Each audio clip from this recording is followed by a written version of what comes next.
आज की कहानी है सोच का बदलाव। अब कोई बहाना नहीं अम्मा, इस बार तो आपको आना ही है। राजीव आपकी टिकट व्हाट्सएप पर भेज देंगे। टिकट तो मैं करा लूँगी, लेकिन तुम राजीव से मत कहना। दामाद जी से बात करते हुए सुनीता थोड़ी झिझकी।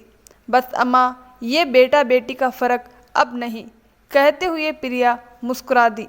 तो सुनीता को भी उसकी बात माननी पड़ी।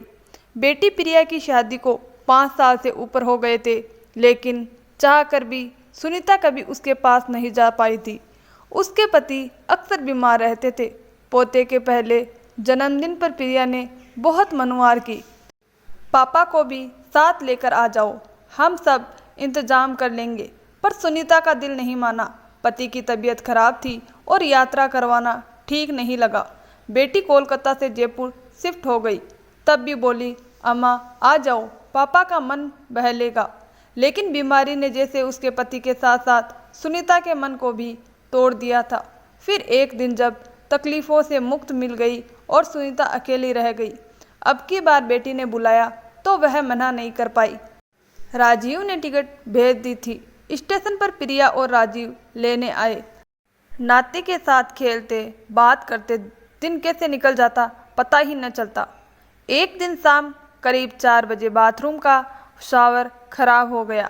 प्रिया ने प्लम्बर को फ़ोन किया। उसे कुछ सामान लेने बाजार भी जाना पड़ा। करीब 4:45 बजे प्रिया ने कहा, अम्मा चाय बनाऊं? हाँ बना ले, 1 कप उसके लिए भी बना देना, बहुत मेहनत कर रहा है। और कुछ नमकीन भी ले आना। जी अम्मा।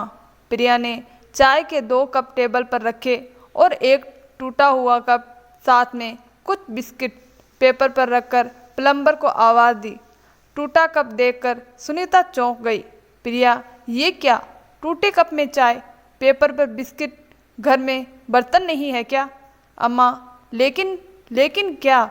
सुनीता का स्वर सख्त हो गया। अम्मा मेरी साथ छुआछूत मानती है। उन्होंने इन कामों वालों के लिए रसोई के बर्तनों पर रोक लगा रखी है। कहते हैं न जाने कौन जात के हैं, कौन धर्म का हो। सुनीता बेटी की परेशानी समझ गई थी। उसने बिस्किट प्लेट में रखा और अपना चाय का कप प्लम्बर को दे दिया। फिर खुद पेपर गिलास में चाय पीते हुए बोली, देख बेटी, हम सब अपनी अपनी पुरानी मान्यताओं से बंधे हुए हैं। तुम्हें याद है जब तुम्हारी नानी हमारे यहाँ आती थी, तब वो छुआछूत कितनी मानती थी, होटल का खाना भी नहीं खाती थी। हाँ अम्मा याद है, लेकिन जब वो ऑपरेशन के लिए हॉस्पिटल में भर्ती हुई तो वहाँ बाहर का खाना नहीं चलता था। तब उन्होंने वही खाना खाया और एक दिन उन्होंने तुझे बुलाकर कहा था, बिटिया हम बेकार ही तेरी माँ को टोका करते हैं।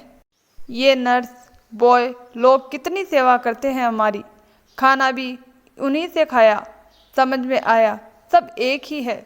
हाँ अम्मा, वो दिन मुझे याद है। तो फिर तू नई पीढ़ी की होकर भी वही पुरानी सोच क्यों पाल रही है? तू स्कूल में बच्चों को एकता और समानता का पाठ पढ़ाती है, फिर अपनी सास को क्यों नहीं समझाती? एक बार कहकर तो देख, वो समझदार है, बस सोच बदलने की ज़रूरत है। सॉरी अम्मा, आगे से ध्यान रखूंगी। उस दिन के बाद प्रिया ने घर में किसी के लिए बर्तन अलग नहीं रखे। काम वाली हो या माली, सबको पूरा आदर मिलने लगा। कुछ दिनों बाद सुनीता वापस अपने घर लौट गई। एक दिन अचानक उसका फ़ोन बजा। स्क्रीन पर नाम था राजीव की मम्मी। नमस्कार बहन जी, चिर परिचित मुस्कान के साथ आवाज़ आई। नमस्कार, कैसी हैं आप? सुनीता बोली, आपको धन्यवाद देना था। किस बात के लिए? हमने तो ऐसा कुछ किया भी नहीं। हाँ, आपने प्लम्बर वाली घटना में जो किया वो देखा। और फिर प्रिया ने मुझे समझाया कि जब ट्रेन की सीट या होटल की थाली से हमें परहेज नहीं होता तो घर आए किसी मेहनतकश इंसान से क्यों? बहन जी, उस दिन मेरी आंखें खुल गई। समझ आया कि भेदभाव करना हमारी ही बुरी सोच है। आपने ना सिर्फ अपनी बेटी को बल्कि हमें भी शिक्षित किया है। अरे नहीं नहीं, इतना सम्मान मत दीजिए। और दोनों की हंसी एक साथ गूंज उठी।